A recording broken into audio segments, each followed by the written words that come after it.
I drive quite different now. My eyes are just constantly scanning for homeless people. The head is just kind of hung down. It's a look of defeat on almost everybody.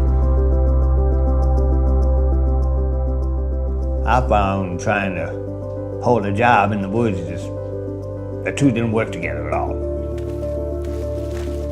There was a time in my life prior to getting on drugs, that I seen them in the streets, and I used to tell myself, how does a person let themselves get like that?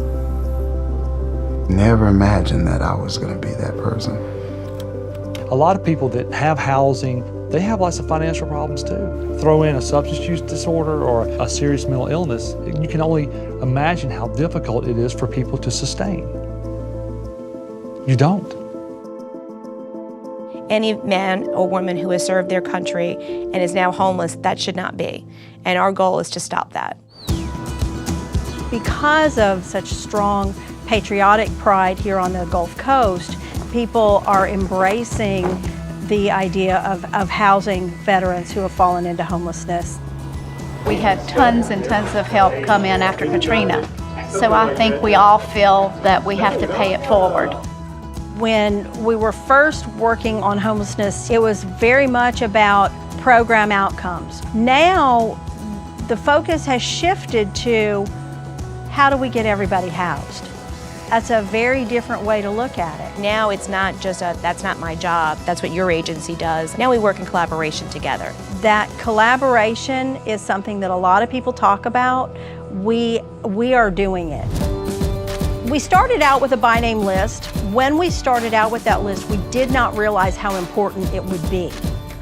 Having that by name and not a number really helps the VA to reach out to the veterans that we may not know exist out there. We have this list of names of veterans. Now we need people who are going to be able to go out into the woods. Knock, knock. This is where Ed used to live. Different tent, but this was his spot. Thanks to church, mental health personnel, combination of everybody helped me out. Link between housing and recovery is unbreakable. I like to say that even the car industry knew that the windshield was more important than the rearview mirror. So they made the windshield a whole lot bigger because it's more important to focus on where you're going. And every now and then you look back at the rear view to see where you came from. And so I'm looking through the windshield now.